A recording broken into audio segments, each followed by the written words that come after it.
from Disneyland, and it's a great morning because we're at Star Wars Galaxy's Edge, the brand new land. This video we're going to show you around, show you the rides, the food, most importantly the cantina, the shops, anything we find cool. I'm the Legend, that's Molly. Let's go check out the planet of Batuu. Let's kick off the tour talking about the ride, and there's only one ride open right now in Star Wars Land, and that is Millennium Falcon Smugglers Run. And it's, for me, I thought it was kind of okay. It's got a really cool pre-show experience. You're, for some reason, flying the Millennium Falcon for a character named Hondo, who's, I guess, in the cartoons? Yeah. Because I don't remember from the movies. No. But, so you're flying for this guy, and then, but it's really cool because you get to walk into the Millennium Falcon and you get to, sit at the space chess table, and you get to, get there and get in the cockpit. You have one of 3 different jobs. You could be an engineer, a gunner, or a pilot. You probably want to be the pilot because then you get to be in the front and hit the whole thing where you punch at the light speed. For me, the ride was just okay. If you've been on Mission Space, it's like a more comfortable version of Mission Space, I would say, is the best way to describe it. I think I like Star Tours better. I would say it's a very re-rideable experience because you get a score at the end and you and your friends can work together. But for me, it was just it was okay. It was pretty much what I thought it would be, a mix between the Star Wars Battle Part arcade game and Mission Space at Disney World. Molly, what were your thoughts on the Falcon ride? I loved how you could sit at the chess table and that interior section. The theming element was amazing. It's really cool to be inside the Millennium Falcon. I liked it. I agree with you, it's like Mission Space, but I think it's a better version of Mission Space, and the theming is incredible. Yeah, it's really well done. I think it'll work well as the appetizer attraction once Rise of the Resistance is open, because that's like your mega e-ticket. And this to be sort of the other ride, I think this works well as the B ride. Right now, with it being the A ride, I would say it's slightly disappointing. It won't surprise none of you that the first place I went was the bar. Here at 8 a.m., Oga's Cantina, home to DJ Rex from the cockpit from the old Star Tours. And this is a beautiful bar. There's space creatures. Oh man, it's pretty fantastic. Let's take a look at that menu. Most importantly, the concoctions with alcohol. You've got about 7 different cocktails here. Fuzzy Tauntaun, kind of like a fuzzy navel. A very grapefruity drink with the Jedi Mind Trick. Melon and vodka and half. That sounds really weird for the Skyhopper. And Out of Room, which is kind of like looks like a take on a margarita kind of thing. I ordered for my first round the Jet Juice. I think Molly got the Besman Fizz. There's a Dagobah Smoke Singer. And I know my second trick is you're only allowed to get 2. You're getting the Yub Nub because it comes in the souvenir cup. They also have specialty beers. The most expensive thing you can buy in here, this Rancor Teeth souvenir board with the beers. And then they have non-alcoholic drinks as well. Come in an adorable Porg mug, and I love Porgs, but $32 for a drink without alcohol, a little bitey, especially when I can only have 2. And we're here at breakfast, so they got a different breakfast menu as well. So we got the Mustafarian lava roll, kind of a funky cinnamon roll with looks like Oreo cookies on top. Our first round of cocktails looks like Molly got the Besman Fizz, which is this crazy, very much reminiscent of the Flaming Moe at Universal. If you want to give that a taste. I got the Jet Juice, which is served essentially martini style, served straight up, but not in your traditional martini glass. Mine's good. It's actually a rather pungent beverage, which I was not expecting, and you can taste the chili and the bourbon in there. How's the fizz? Good. I taste the cranberry. Cranberry. That's exactly what you want in your $15 alcoholic beverage for it to taste like cranberry. Here is round 2, and these are pretty fantastic. Molly got the Fuzzy Tauntaun, kind of a take on a fuzzy navel, but then they've got there's some sort of foam or buzz on top that really it numbs your mouth. It's really They said weird. it's poison. It's poison. Because it's supposed to sit for 2 days and it only sat for 1. Yeah. So I got the Yub Nub, which is one of the more expensive things on the menu, but look at this souvenir cup, guys. $42 for this amazing tiki mug. Really detailed. I love it. And $42 for a tiki mug is not absurd. We were in a tiki bar in Canada last week, and their mug was $85. We were in one in Denver, and their mug was $50, and those are both without a drink. So this one includes the drink for $42, but the mug is amazing. Absolutely love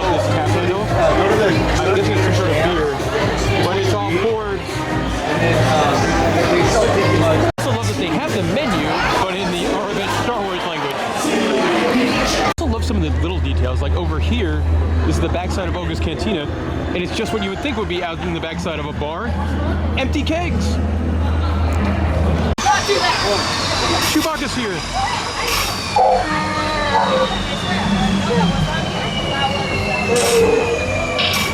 The mob here waiting in for the next reservations. We had the early morning reservations. By the time you watch this video, they're probably not doing reservations anymore at all. When you come in this way, you got some really cool speeders and a full-size X-Wing. Here's the milk stand where you can go get Star Wars non-alcoholic fun beverages. You get blue milk or green milk. We went with blue milk. Now this is like coconut and rice milk, which sounds weird. Molly's giving it a whirl. I really like it. Really? All right. Yeah. I mean, it's very sweet, but I really like it. You taste the coconut. Yeah, it's odd. I like it. Like it's the kind of thing like this would be great if it had booze in it, I think. Turned from blue milk to blue pina colada. Maybe in the Disney World version. Some details here. There's like droid tracks in the cement. Got some random droids here outside of the droid store. Up. And they move. That's cool. I'm happy they move. Line here is for build a droid. Not something I need. And it's like $100. I think you can get an R2 unit or a Rex type unit, but still it's $100. Cooler for kids or mega Star Wars fans. So this is that build a droid experience, and you pick your parts off of a conveyor belt, like you're at an airport picking up your luggage. Again, a really cool facility. Droid stuff everywhere. The conveyor belt thing's my favorite thing. To give you like a Build-A-Bear vibe, because after you build your droid, you can give it a different personality chip, which changes its personality and sound. It does. It really feels like Build-A-Bear for Star Wars dorks. This might be my favorite piece of merchandise I've seen in all of Star Wars land. It's a sign for DJ Rex. It's awesome. It's $150. So maybe not. Maybe for somebody's Christmas present. Huh? Maybe. That might be somebody's Christmas present. Hint, hint. I mean, we are only 6 months away from Christmas. Hint. Yeah, maybe. If you're watching this after Christmas, reply in the comment section. I'll tell you whether or not DJ Rex's sign was underneath the tree. Awesome Rex merchandise here. It's like a remote-controlled droid, but since he's a DJ, it doubles as a Bluetooth speaker. That is cool. And more fun action figure type things. I did say earlier that you could build an R2 or a DJ Rex. I think you can only build an R2 unit at the big experience kind of thing. But then there's droids behind that counter too. Like a BB-8 type droid, and an R2 type droid, and they move. Oh, this is great. You really loved your adventure here in Star Wars Galaxy's Edge? Check out this picture frame you could buy. $65? 85. 85. And more droids. There it is. You can buy your own R2-D2. It looks amazing, just like in the films. He can be yours for the low, low cost of $25,000. And he's coming right over to me. Oh, no, he stopped. Yes, we can't afford you. Sorry. Go talk to somebody else. A little bit in the reach category here at Housewares. Do like this. The R2-D2 Party Bowl. The Droid Depot oven mitt. And this is, it's like an R2 wine stopper. Neat. Yeah. This is one of the quick service food locations where the gimmick is this pod racing engine is cooking the food, and there's robot guys, and it's gigantic in here. Let's go check out what that menu looks like. A pretty limited menu here. You've got a Ronto wrap, which I'm guessing is space hot dog. You get turkey jerky, and then there's also some breakfast items. But I love the details. Pretty sure these guys get eaten in the films by various creatures. Here's that space hot dog. Not cheap. I think it was like $10, something like that. And Let's give it a taste test. Hanging out eating a space hot dog in front of a pod racing engine. I'm a little worried. A lot of like green stuff and slaw on there. This might not be my type of hot dog, but it seems to be Molly. It smells great. Molly's giving it a big thumbs up. Looks good. And now the review. Space hot dog. It's chewy apparently. I took a big bite. No, I really like it. I don't think it might be your thing, especially with the slaw, but it's very tasty, very savory. Space hot dog. Star Wars Land is amazing, it's incredible, it's gigantic, but there is one disappointment, and that is the Mega E-Ticket Rise of the Resistance, a trackless dark ride. Should be one of the coolest things Disney's ever done. Not quite working yet. Yeah. Gonna open sometime later this year in this giant show building, and it should be amazing when it does. I'm assuming this will probably be the exit of Rise of the Resistance, and it's just like the rockwork is just gigantic and stunning and amazing. I think the rockwork might top the Cars Land rockwork. I mean, what they built here is incredible. This store here is Doc Under's Den of Antiquities. Go check that out. I love the outside with the statue and stuff. Now we are inside Doc Under's Den of Antiquities, which I'm guessing is like your fancy collectibles store if you want to spend a lot of money, but it's really cool. I don't know, guys. 4 action figures for the low, low cost of $130. It's this bizarre Jabba the Hutt. Like it looks like hieroglyphs, like yeah, an ancient Egypt looking. Yeah. Not as crazy for this one. $160. A whole bunch of first order stuff here. These little flags. That's kind of cool. It's an Imperial comlink. I don't know what it does, but it's Bluetooth connected, so maybe it's like a little speaker. And then you got like officer ranking badges. Collectibles. You got Darth Vader's castle. I had no idea that was a thing. But it makes sense, it's on the volcanic surface. Yeah, $200. Supreme Leader Snoke for $150. Or this, I guess it's like a Darth Vader Pimp Chalice. That is $25 for the Pimp Chalice. So these are really cool souvenirs. They got a whole bunch of Sith Wisdom tokens, $4, and they've got the characters on the front and a saying on the back. Like, that's a really neat souvenir. You got this bust here of some of the Star Wars villains. I feel like this would give kids nightmares. Oh, 100% yes. And then $200 for a Sith Chalice. There's a bubbling fish creature guy. Cool souvenir. Emperor Palpatine's cane. $150. Maybe it's not a cool souvenir. And for the lady Star Wars fans, there's jewelry. Stained glass. You can buy get some lightsabers. It's kind of like the Sarlacc pit. You can see the creature underneath. This is so cool, like the wall of busts of like the Star Wars characters. If you haven't figured out, I like Star Wars. I don't love Star Wars. Like, I'm not a mega fan. So I know the Tauntaun. I believe that guy was from Episode 2. I do not know the rest. But also, it kind of reminds me of Bray Wyatt's new mask. And there's a Wampa. The more fabulous details over here. Like, I'm guessing these are lamps in the evening made out of old droid helmets. Then you get some other droids from some of the various films.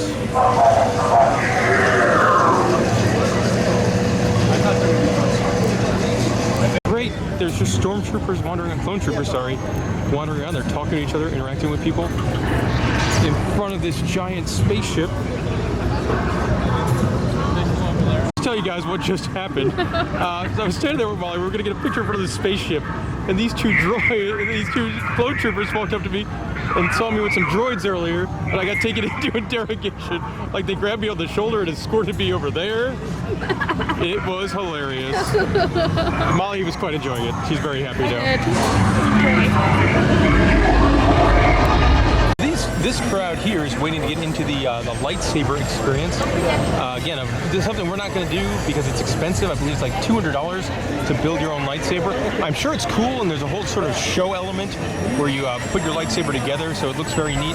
Definitely gives you some like Ollivander's vibes, but not something I'm going to do today. It makes money, but not that much money.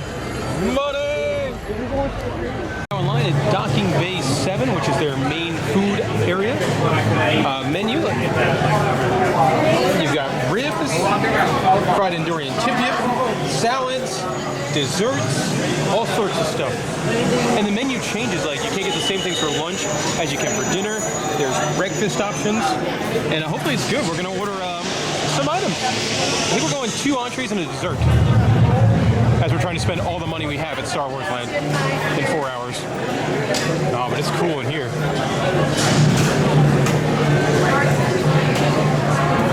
Food arrives to the guy expediting the food via a conveyor belt.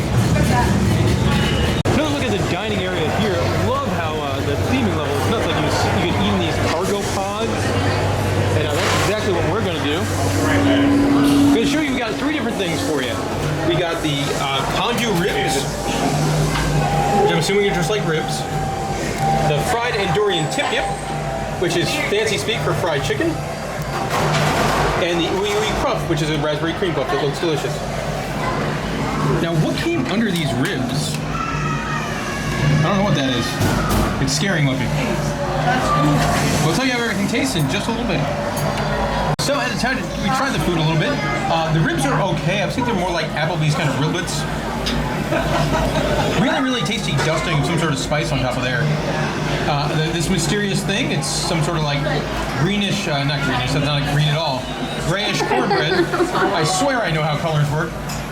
And then the tip-yip's wonderful. Nice piece of fried chicken, some great gravy.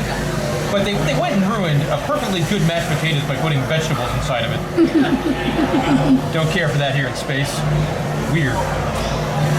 Here's the ooey ooey puff. It's wonderful, but I'm biased. Like any sort of like raspberry flavored dessert is one of my favorite things, and this is a raspberry cream puff, and it's very, very delicious. It's also green, and I don't normally eat green stuff, so now Molly's gonna be proud of me. Guys, Kylo Ren just showed up out of that spaceship.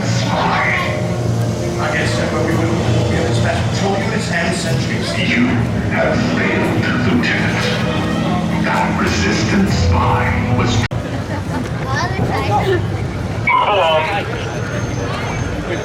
Right next to this giant spaceship is a store that sells all sorts of First Order stuff. So if you're more of a fan of the bad guys, you get all your bad guys stuff in here. Helmets and all sorts of cool stuff. Really cool market type area here. The popcorn stand, and it's interesting because it's not normal popcorn. It's a colorful blend of sweet and spicy flavors. So that's pretty different. This store sells a whole bunch of postcards. Some from the land we're in now, and then other famous Star Wars planets. Yay, hop. Check out this shop here. Small little store.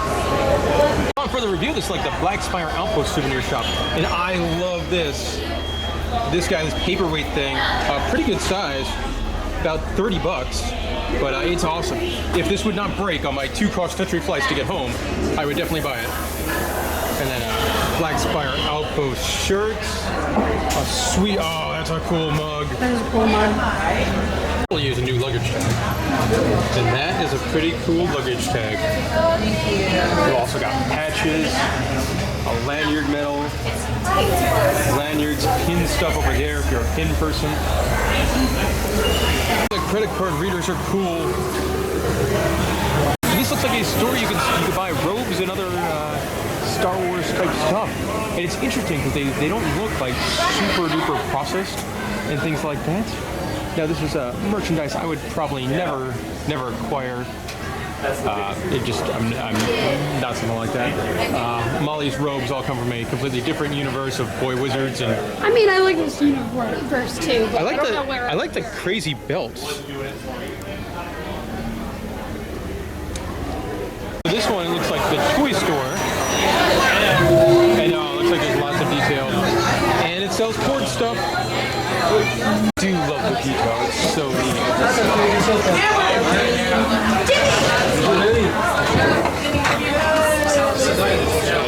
And there's space water.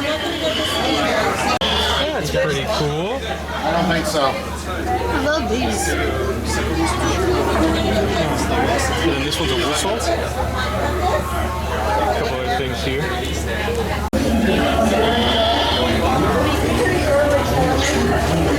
Another store in the market area. This one looks like more plushies. Creatures. Space creatures. You've got a sleeping thing in here. It doesn't even have a face. It moves. It moves. But no face. That's weird. And, talking porgs. Laughing talking porgs. That's so cute. Oh, I like this store. It's filled with wacky space creatures.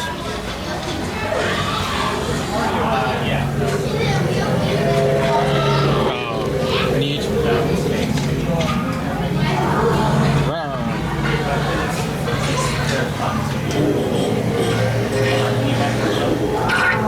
And there's a snail. The snail thinks.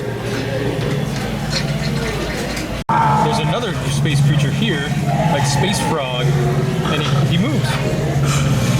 And you can buy your own tauntaun.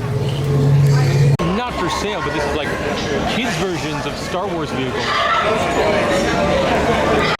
So you get a salacious crumb to sit on your shoulder. Control very much like the Banshees in Pandora. Buy me. Buy me. Got just a display booth over here with some really cool woodworking. Heavy on the ports, which I'm completely okay with. Why would I assume is the exit for the Rise of the Resistance attraction is all sorts of resistance stuff. Like you buy these sweet helmets. Or you could buy merchandise for a ride that's not quite open yet. Not going to do that. I've actually done that before with Lightning Rod, but I'm not going to do that here. Do it for our time here at Star Wars Galaxy's Edge. And guys, I loved it. What Disney built here is just amazing. I absolutely thought it was incredible.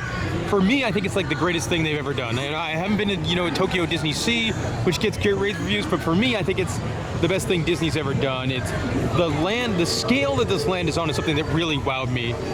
Everything's gigantic. You could be here for a good 4 hours. And that's without even the other ride being open. I mean, once that ride is open, you probably could pump that up to 4.5, 5. I absolutely loved it. Some of the highlights for me was the Cantina was my favorite, I think. And then looking through all the shops, and the food was really fun. And man, I gave it a big thumbs up. Not perfect, I thought the Millennium Falcon ride was just okay. That would probably not be a top 10 ride at the Disneyland Resort for me. It's very repeatable, so it might work well for the annual pass holder clientele that they draw here. But for me, the ride was nothing special. It was like kind of a dull video game. I don't know. That was a miss for me. But the experience leading up to it was very, very cool. The food was fun. Cantina's great. Unfortunately, the Cantina can't hold a lot of people, so I would try to get here early or put your name on a list. Or I'm really not sure how it's going to work when they're not during that reservation window. Right now, we're here during the first, not the first 4 weeks or so. So they're doing reservations only, and they only let a certain number of people in. It's been very, very pleasant. As clone troopers walk by, hopefully those weren't the guys that arrested me. Don't want to go through that again. But I thought it was great. Molly, what were some of your thoughts on Galaxy's Edge here? I love the interactiveness with the characters walking around. Yeah, the land feels very, very alive. Yes, I think this land is probably one of the better lands, or the best land. I think they learned from Cars Land, they learned from Pandora. They definitely took off from Diagon Alley, though. Oh yeah, there's definitely very much with that, with the like the shop where you buy all the weird space plushies is just right out of Diagon Alley, and the wand experience. Now here's the lightsaber experience. So it definitely seems like they took some ideas. Oh yeah, it's definitely on the same par as Diagon Alley, though. You don't feel like you're in Disneyland at all. No, I would say that's the one thing. Like this, it doesn't feel like it's in Disneyland. I'm not sure if it really fits in Disneyland either. Yeah, that's true. Yeah, but I loved it. The Cantina is amazing. I love DJ Rex. Yeah, the drinks were really fun. Yeah. It's wild. It's everything you wanted, and especially when the big ride opens. For me, I already think for me personally that I do enjoy this more than like a Cars Land and a, I don't know, they have those e-tickets that this one doesn't have yet, so I'm not true. sure. Yeah. You know, they don't have a Harry Potter and the Forbidden Journey, they don't have a Radiator Springs Racers. But they have the interactive that Yeah, I Harry mean- Potter can never do. Yeah, they can't have characters wandering JK around. will not allow it. Yeah, so it is, for me, I think once the big ride opens, I think it'll be my favorite land. Right now, it's a very, very it's the kind of thing like, I think the land itself is better, but without that e-ticket, I don't think I could put it above the other ones. But anyway, that's ranking from here nor there. But It's wonderful. It's stunning, it's amazing. It's really, really, really well done. We spent a bunch of money too. Like, if you're coming up at 2, bring your wallet. I mean, we probably dropped a good $150, $175. And that's without the build. And we didn't build a droid, or lightsaber. And that's $300 there. Yeah, but man, it's spectacular. If you're coming here, you're going to enjoy it. If one of our subscribers, thank you for watching. We'll see you all next time. Loved it here.